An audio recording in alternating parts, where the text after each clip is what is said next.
ఆత్మీయ బంధువులకు నమస్కారం. మనం ఇవాళ బాబూజీ మహారాజు గారి సత్యోదయం అనేటువంటి పుస్తకంలోని ఆధ్యాత్మిక శిక్షణ అనేటువంటి అధ్యాయంలోని మరికొన్ని విషయాల్ని తెలుసుకుందాం. కాబట్టి ప్రస్తుత ప్రాపంచిక జీవనమునకు చక్కగా సరిపడు ఆధ్యాత్మిక శిక్షణయే సామాన్యుల ఆధ్యాత్మిక అభివృద్ధికి కావలసిన ఏకైక విషయము. అది దురదృష్టవశమున ఇంతవరకు నిర్లక్ష్యం చేయబడినది. అట్టి శిక్షణ కోసము పలువురి విషయమున వేరొకరి సహాయము అవసరం. ఆ సహాయం గురు ముఖమున లభించును. అతడే మన భావి నిర్ణేత. ఈ సహాయం అందిన తోడనే ఆధ్యాత్మిక జీవితము జాగృతమై ఉన్నత ఆత్మశక్తుల మన వృద్ధికి దోహదమునర్చునట్లు ఉద్బోధితములగును. బాబూజీ గారు ఏం చెప్తున్నారంటే, ఆధ్యాత్మిక జీవితము ప్రాపంచిక జీవితము రెండూ సమసమముగా, రెండో తేజస్వంతములై ప్రక్కగా సాగుతూ పోవాలి. దీనికి సరైనటువంటి సాధనములో కనిపెట్టుకోవాలి.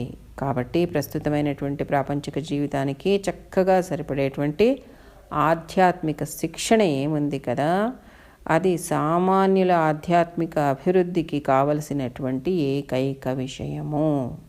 కాకపోతే దురదృష్టవశాత్తు ఇంతవరకు దాన్ని నిర్లక్ష్యం చేయబడింది. చూడండి, సమస్యలున్నాయని సమస్యల్ని తీర్చేదానికి మనిషి పాకులాడతాడన్నమాట. కాకపోతే ఆ సమస్య అనే దానికి మూలమేముంది అనేది ఎప్పుడైనా కానీ తెలుసుకోగలిగితే, ఆ మూల సమస్యను పరిష్కారం చేసుకోగలిగితే ఇంకా అతనికి జీవితంలో ఎటువంటి సమస్యలే లేవని అర్థం. అంటే వేరుకు పురుగు పట్టిందంటే వేరుకు మందు వేయాలి, ఆకులకు కొడితే ఉపయోగం లేదు. అదే రకంగా ఏదన్నా మనిషి సమస్యని ఎదుర్కొని, అది ఎక్కడి నుంచో బయట నుంచి రాదు. సమస్య అనేది లోపలే ఉంది, మనలోనే ఉంది. మనలో నుంచే మనకు సమస్య వస్తుందన్నమాట బయటికి. ఎప్పుడైతే ఆ మనలోని ఆ సమస్యను మనము పరిష్కరించుకోగలుగుతామో అప్పుడు జీవితంలో సమస్యలే లేవు. ఆర్థికంగా సమస్యలు అనుకుని ఆర్థికంగా గడించాలని మనిషి ప్రయత్నం చేయొచ్చు, ఎంతో గడించవచ్చు కూడాను. ఆర్థిక సమస్య లేకుండా అయిపోవచ్చు. కాకపోతే సమస్య లేదా, సమస్య ఉంది అక్కడ కూడా, మళ్ళీ వేరే ఏదో సమస్య వచ్చి ఉంటుంది. అలాగనే ఆరోగ్య సమస్యకి ఎంతో ఒక చక్కటి మార్గాన్ని తెలుసుకుని ఉండొచ్చు, పరిష్కారం తెలుసుకుని ఉండొచ్చు. కాకపోతే ఆరోగ్య సమస్య లేకుండా అయిపోయి ఉండొచ్చు, కానీ సమస్య లేదా, ఉంది, వేరే ఏదో సమస్య ఉంది. అదే రకంగానే మనిషికి సమస్య అనేది ఎక్కడి నుంచి అంటే ఆ మూలము నుంచి, ఆ మూలములో ఉండేటువంటి ఆ సమస్యని మనము పరిష్కారం చేసుకుంటే లోపల ఉండేటువంటిది, అప్పుడు అన్ని సమస్యలు పరిష్కారం అవుతాయి.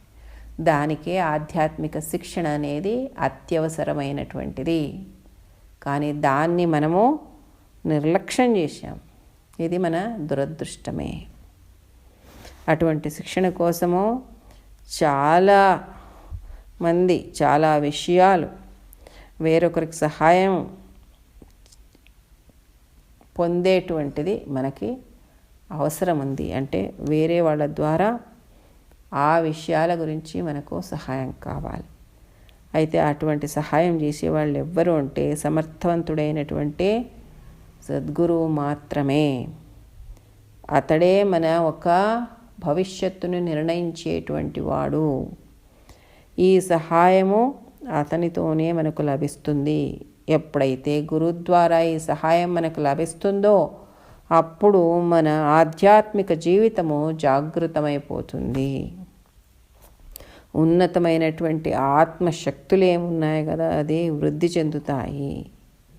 ఇది బాబూజీ గారు చెప్తున్నారన్నమాట. కాబట్టి చూడండి, ఒక సమర్థవంతుడైనటువంటి సద్గురువు లభించినాడంటే మనకి ఎన్ని ఒక ఉపకారం జరుగుతుంది, ఎన్ని రీతులుగా మనకి సహాయం అవుతుంది అంటే, మొదటిది మనకు అటువంటి శిక్షణ దొరుకుతుంది.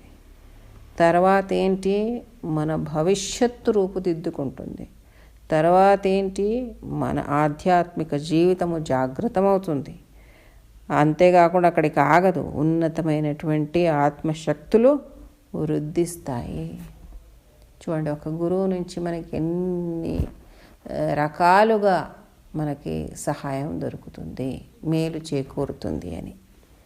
అట్టి ప్రేరణ మన కష్టములనెప్పుడైనను పరిష్కరించుటకు సన్నద్ధుడై, మనకు అందుబాటులోనున్నవాడై, మన సహచరులలో ఒకడై, మహోన్నత శక్తి సంపన్నుడైనట్టి వాని నుండియే పొందనగును. దేవుళ్లను గాని క్షుద్రదేవతలను గాని గురువులుగా భావించి శరీర విముక్త జీవులను గురువులుగా స్వీకరించి ప్రేరణాదర్శకత్వముల పడయగోరుట పెక్కు సందర్భములలో చాలా ప్రమాదకరము. ఎవరు తమ అంతర్వాణి నుండి దర్శకత్వము లభించుచున్నదని అందులో వారి విషయము కూడా అట్టిదే. అంతర్వాణికి ఎక్కువ ప్రాధాన్యమునిచ్చు వారిని నేను చూచి ఉన్నాను. మనస్సునందు జనించడి సమస్త వివాదాస్పద విషయములందునూ చక్కని మార్గదర్శి ఎది అని వారు తలుతురు. అంతర్వాణి అను దానిపై ఆధారపడి ఆధ్యాత్మిక రంగమున తప్పుదారి పట్టిన వారి ప్రత్యక్ష ప్రమాణములున్నవి. వాస్తవముగా వారేది అంతర్వాణి అని శరీర విముక్త జీవుడి నుండి ప్రేరణ అని భావింతురో అది కేవలము వారి క్రమశిక్షణారహితమగు మనస్సు యొక్క నాటకము. ఈ అవాంఛనీయాచరణము కొంతకాలము అనుసరించినచో మనస్సు యోగ్యతకు మించిన శక్తియు మితిమీరిన చురుకుదనమును కలదై తానే ప్రశ్నించుకుని తానే సమాధానమిచ్చుకొనుటకు మొదలెడును. దీనిని ప్రజలు యోగానుభవమునందు ఒక దశేనియో తాము శారీర విముక్త జీవులతో పరస్పరము సంభాషింపగల శక్తి గడించితిమనియో అపార్థము చేసుకుందురు. నిజముగా వారు దానికెంతో దూరమందున్నారు. నిస్సందేహముగా అంతర్వాణి ఎన్నడూనూ తప్పుదారి పట్టనీయదు. కానీ దానిని తెలుసుకోగల అభివృద్ధిని పొందియున్న వారెందరున్నారు. అంతర్వాణిని అనుసరింతుమని గొప్పలు చెప్పుకొని వారిలో పెక్కు మందికి అది వినబడదు. వారు కేవలము మానసిక విచిత్రపు వర్తనా వైఖరి చేత వెర్రివారలగుచున్నారు. ఆ మనస్సు తనకు తానే దేనినైనను సృష్టించగలదు. అది భయంకర పిశాచములను కూడా వారి దృష్టికి తేగలదు. వృక్షముల నుండి శిలల నుండి వింత శబ్దములను వారి చెవిని చేయగలదు. దీనికంతయు క్రమశిక్షణారహితమును మలిన సహితమును అగు స్థితి ఎందున్న మనస్సు యొక్క కార్యకలాపములే మూలము. మల విక్షేప ఆవరణములండి పొరలను తొలగించిన మనస్సును పరిపూర్ణ సమత్వ స్థితికి తెచ్చిన గాని అంతర్వాణి ప్రేరణ గాని దర్శకత్వము గాని అర్థరహితము. అంతర్వాణిని అనుసరింతుమనియో శరీర ముక్త జీవుడి నుండి బోధనలను స్వీకరింతుమనియో డాంబికములు పలుకు పెక్కు మంది ఒనర్చునది నిజముగా వికృతమును క్రమశిక్షణారహితమునైన వారి మనస్సుల ఆజ్ఞలను శిరసావహించుటే. అది కేవలము భ్రమ. మనమీ దురభ్యాసము అలవరుచుకొంటిమేని అధోగతి పాలగుదుము. అది ఎడతెగని మానసిక ఆందోళన వ్యతలకు దారి తీయును. భక్తులనబడు వారిలో ముఖ్యుడను ఒక పెద్ద మనిషిని నేనెరుగుదును. అతడు తాను రామాయణకర్తయకు తులసీదాసుని గురువుగా చేసుకుని అతని ఆత్మతో సాక్షాత్ సంయోగము సాధించి తినని బహిరంగముగా చెప్పుచుండెను. అతడు తానేదో సాధించి తినను సంతోషముతో ఉప్పిపోవచ్చు కొంతకాలము గడిపాను. అటు తరువాత అతనికి స్వర్గవాసియకు అతని గురువునకును మధ్య పొందిక తప్పెను. అది త్వరలో తీవ్ర కలహమాయను. అందువలన నిరంతరం అతడు మానసికముగా ప్రహతుడును పీడితుడయ్యనని అతడే చెప్పుచుండెడివాడు. తన్మూలమున మానసిక సమత్వము పాడై అతడు మిగుల దుఃఖితుడాయను. అతని ఆ దుస్థితి 2 సంవత్సరముల తీవ్ర పరిశ్రమ చేత కానీ తొలగిపోలేదు. అప్పుడు అతడది అంతయు భ్రమయని ఆత్మవంచనయని తాను తులసీదాసుని ఆత్మ నుండి వచ్చిన ప్రేరణయని అనుకొన్న అంతయు నిజముగా తన క్రమశిక్షణారహితమగు మనస్సు యొక్క ఇంద్రజాలమని గ్రహింపజాలెను. ఆ దుఃఖ భాజన స్థితి తొలగిపోయినందున ఇప్పుడు అతడు శాంతి నిశ్చలతలను మరలా అనుభవించుచున్నాడు. వాస్తవమునకు అంతర్వాణి అనగా పరిపూర్ణ పరిశుద్ధ స్థితి అందున్న మనస్సు యొక్క వాక్య. మనస్సునున్న మలిన మాలిన్యములను శుభ్రపరిచి పరిపూర్ణ ప్రశాంత మిత స్థితికి కొని వచ్చిన గాని అది ఎన్నడూనూ అంతర్వాణిని ప్రతిధ్వనింపజాలదు. నిజమునకు పరిశుద్ధ మనస్కుని విషయమున అంతర్వాణియే సదా మాట్లాడును. అతనికి ఉన్నత స్థితులను పొందిన శరీర ముక్త జీవుల నుండి ప్రేరణ సంతత ధారగా ప్రవహించును. ఈ విధముగా ఈ అలవాటుకడు అపాయకరమును పెక్కు సందర్భములందు దారుణ పరిణామములకు దారి తీయునట్టిదియు అగుట స్పష్టము. బాబూజీ గారు ఏం చెప్తున్నారంటే, అటువంటి ప్రేరణ మన కష్టములు ఎప్పుడైనాను పరిష్కరించేదానికి సిద్ధంగా ఉండేటువంటి, మనకు అందుబాటులో ఉండేటువంటి వ్యక్తి మన సహచరులైనటువంటి వాళ్ళల్లో ఒకళ్ళు మహోన్నత శక్తి సంపన్నుడైనటువంటి వాళ్ళ నుండి మనము పొందగలము. అంటే మన గురువు ద్వారా మనము పొందగలము. దేవుళ్ళను కానీ క్షుద్ర దేవతలను కానీ గురువుగా భావించి శరీర విముక్తి జీవులతో మాట్లాడుతున్నాము, లేదా వాళ్ళని గురువులను స్వీకరించినాము, వాళ్ళ ప్రేరణ ద్వారా మార్గదర్శకత్వాన్ని మనం పొందుతున్నాము అని అనుకునే వాళ్ళు చాలామంది ఉన్నారు. వాళ్ళు చాలా ప్రమాదకరమైనటువంటి స్థితిలో ఉన్నారు అని చెప్తున్నారు. ఎవరైతే వాళ్ళ అంతర్వాణి నుండి దాని ఒక మార్గదర్శకత్వం నుంచి నేను పురోభివృద్ధిని సాధిస్తున్నాను అని అనుకుంటున్నారు అంటే అది తప్పుడు విషయము. ఎందుకంటే అటువంటి వాళ్ళు అంతర్వాణికి ఎక్కువ ప్రాధాన్యత ఇస్తూ ఉంటారు. కాకపోతే అది అంతర్వాణి కాదు, ఏదీ కాదు. అది వాళ్ళ మనస్సు నుండి వెలువడినటువంటి ఒక మనో వికారం అని చెప్పచ్చు. ఒక రకంగా అది వక్రమైనటువంటి మనస్సు యొక్క చేష్ట అని చెప్పచ్చు అన్నమాట. కాబట్టి అది అంతర్వాణి కాదు, అది మనుష్యులను తప్పుదారి పట్టించేటువంటిది. కాబట్టి బాబూజీ గారు ఏం చెప్తున్నారంటే, అంతర్వాణి అని వాళ్ళు ఏమనుకుంటున్నారు కదా, అది క్రమశిక్షణారహితమైనటువంటి మనస్సు యొక్క నాటకము అని. ఈ ఒక అవాంఛనీయమైనటువంటి ఒక స్థితి కొంతకాలం అలాగే ముందుకు సాగింది అంటే ఇంకేమవుతుంది, మితిమీరిందంటే మనస్సు విపరీతమైనటువంటి చురుకును పొందుతుందన్నమాట. అంతేకాకుండా మనస్సు అప్పుడు ఏం చేస్తుంది, తానే ప్రశ్నించుకుంటుంది, తానే జవాబు చెప్తుంది, తానే ప్రశ్నించుకుంటుంది, తానే జవాబు చెప్తుంది. అప్పుడు ఇంకేమి మతిభ్రమ కాకుండా ఇంకేముంది, ఇది మతిభ్రమ స్థితి అని చెప్పచ్చు. దీన్ని అందరూ చాలా యోగా అనుభవము అని అనుకుంటారు, కానీ అది తప్పు, అలా కాదది అని బాబూజీ గారు చెప్తున్నారు. నిజానికి వాళ్ళు ఆ యోగా ఒక స్థితి, ఆ అవస్థకి చాలా దూరంగా ఉన్నారు. అంటే అంతర్వాణిని వినిపించుకునేటువంటి యోగా అవస్థ అని చెప్తారు బాబూజీ గారు.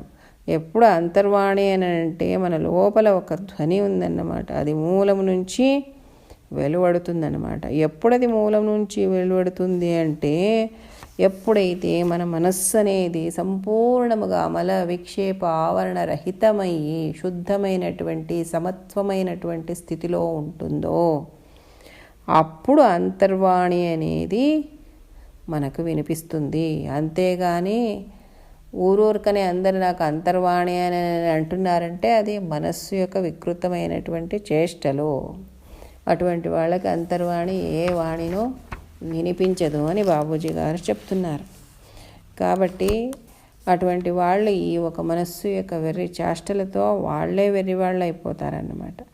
దానికి బాబూజీ గారు ఏం చెప్తున్నారంటే, అటువంటి వాళ్ళు భయంకరమైనటువంటి పిశాచాలని కూడా చూడొచ్చు, రాళ్ళు రప్పలు పుట్టల నుంచి ఏవేవో శబ్దాలు వినవచ్చు, కానీ అవన్నీనూ క్రమశిక్షణ రహితమైనటువంటి మనస్సు యొక్క స్థితి, దాని కార్యకలాపమే అని చెప్తున్నారు. కాబట్టి ఏ మనిషి కానీ అంతరంగము శుద్ధమవ్వేదాకా కూడాను ఎటువంటి అంతర్వాణిను వినిపించదు. అంతేకాకుండా అది ఇంకా మన లోపల మానసిక ఒక ఆందోళనని వ్యథను ఎక్కువ చేస్తుందన్నమాట. ఈ అంతర్వాణిని వింటున్నాము, వాళ్ళతో మాట్లాడుతున్నాం, వీళ్ళతో మాట్లాడుతున్నాం అంటారు కదా, ఆ విషయానికి దానికి నాకు ఒక ప్రత్యక్షమైన ఒక అనుభవం ఇప్పుడు గుర్తుకొస్తోంది. నా ఒక సహాభ్యాసి నాకు చెప్పడం మొదలుపెట్టారనమాట. నేను ఇలాగా బాబూజీ గారు వచ్చారు, ఇలా నా కూర్చుంటారు, నాకు చాలాసార్లుగా కనిపిస్తారు, నాతో పాటే ఉంటారు, నాకు ఎన్నో డైరెక్షన్స్ చెప్తారు, నువ్వు యొక్క ప్రకృతి యొక్క కార్యాన్ని, అంటే నేచర్ వర్క్ని చేసేదానికి నీకు కెపాసిటీ ఉంది, నువ్వు ఎందుకుగానో చేయవో ఇలాగని చెప్తున్నారు బాబూజీ గారు. అలాగా ఏమేమో చెప్పి ఇంకా అంత దానికి తోడు మరి సంసారంలో కూడాను అన్ని విషయాలు చెప్పింది. తర్వాత నేను అన్నాను, అలాగా చాలా మంచిదే, ఇంకేంటి బాబూజీ గారు చెప్పారంటే ఇంకా అయిపోయింది కదా, మరి రోజు ధ్యానం ఎన్ని గంటలకు చేస్తావు, ఎలా చేస్తావు అభ్యాస క్రమము అని చెప్పి అడిగినాను. అంటే ఓ రోజు చేస్తే చేస్తాను, ఓ రోజు లేదు, టైం కుదిరినప్పుడు చేస్తాను, లేకపోతే లేదు. శుద్ధీకరణ కూడా అంతే, కుదిరితే చేయడం, లేకపోతే లేదు. మరి టైం అవ్వాలి కదా ఇవన్నీ చేయడానికి. ప్రేయర్ అంటావా, తెలిసే ఉంది, నా సంసారం బాగలేదు, నా సంసారం బాగు చేయి బాబుజీ అని నేను రోజు సతతంగా ప్రేయర్ చేస్తాను. సరే అయింది అని అన్నాను.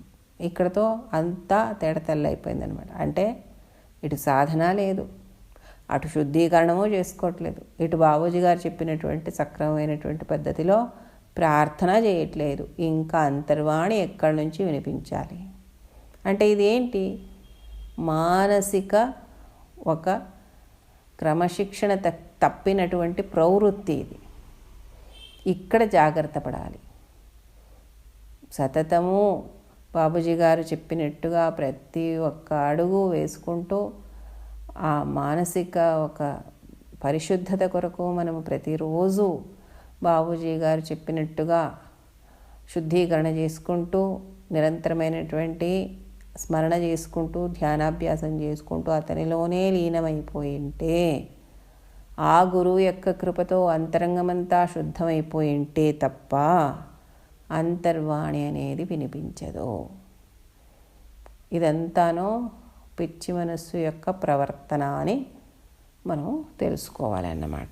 అలాగని బాబూజీ గారే మనకి ప్రత్యక్షమైనటువంటి ఉదాహరణ ఏంటి అంటే, ఆయన ఒక ఆటోబయోగ్రఫీ చదివేస్తే చాలు మనకు అన్నీ తెలిసిపోతాయి. ఆయన ఎంతెంత అంతర్సల్లాపాలని చేసినారు ఆయన గురువు గారితో.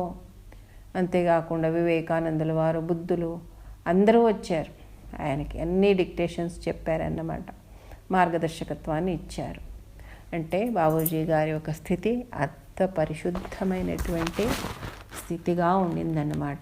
దానికే ఇంకా కొందరు ఏం చెప్తారు, ఇలాగా అది కేవలం బాబూజీ గారికి ఒక్కటే అవుతుంది, మిగతా ఎవరికి అంతర్వాణి కలగదు అని అంటారు. అది కూడా కాదు.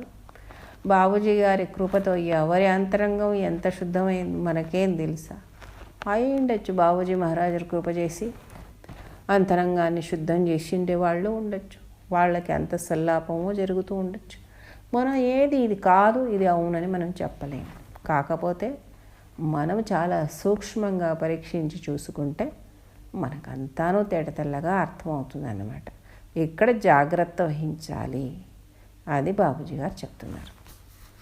కాబట్టి బాబూజీ గారికి ఒక తులసీదాసు భక్తుడు వచ్చేసేసి, తులసీదాసు ఒక ఆత్మతో అంతఃసల్లాపం జరిపించి, నేను అతనితో మాట్లాడుతున్నాను, నా గురువుగా అతన్ని స్వీకరించినాను అనుకొని, తర్వాత కొన్ని రోజులకి ఆ గురువుకి అతనికి ఘర్షణ చెంది, కలహం చెంది, చివరికి అతని మనస్థితి ఎలా అయిపోయిందంటే ఒక పిచ్చివాడి లెక్కన అయిపోయాడు అన్నమాట. ఎందుకంటే అది అంతఃసల్లాపం కాదు, ఏమీ కాదు, ఆ మనస్సు యొక్క వికృతి అన్నమాట అది. కాబట్టి ఆ రకంగా అయిపోయినాడు అనమాట. అతన్ని సరిచేయడానికి బాబూజీ గారికి 2 ఏళ్ల శ్రమ అంటే అంత పని చేశారంట. చేసి తర్వాత ఆ మనిషి సరిపోయాక అప్పుడు అతనికే తెలిసి వచ్చిందంటారే, ఇది ఏ అంతఃసల్లాపం కాదు, ఏం కాదు, అంతర్వాణి కాదు, ఇదంతా నా పిచ్చి మనస్సు యొక్క భ్రమ అంతే అని ఆయన తెలుసుకోగలిగినాడు అని బాబూజీ గారు చెప్తున్నారనమాట. కాబట్టి ఎవరి మనస్సు అయితే సంపూర్ణంగా పవిత్రమైనటువంటి స్థితిలోకి వచ్చి సమాసమైనటువంటి, అంటే ఏం చెప్తారంటే బ్యాలెన్స్డ్ స్టేట్ ఆఫ్ కండిషన్ అంటారన్నమాట. మితత్వంతో కూడి సమత్వంతో కూడినటువంటి ఆ స్థితిని ఎవరైతే పొందగలుగుతారో వాళ్ళే అంతర్వాణిని వినగలుగుతారు. లేకపోతే ఇది మిగతా విషయం, అంటే మనస్సు యొక్క ఒక ఈ చంచల బుద్ధి యొక్క ప్రవర్తనను మనం తప్పుగా భావిస్తే మనకు అపాయము అని బాబూజీ గారు చెప్తున్నారు. దీని నుండి మనకే నష్టము అని. కాబట్టి మిత్రులారా, ఇవాల్టి ఈ సత్సంగాన్ని ఇక్కడితో ఆపుదాం. వచ్చే సత్సంగంలో ఇంకొన్ని విషయాలను తెలుసుకుందాం. అప్పటిదాకా సెలవు. నమస్కారం.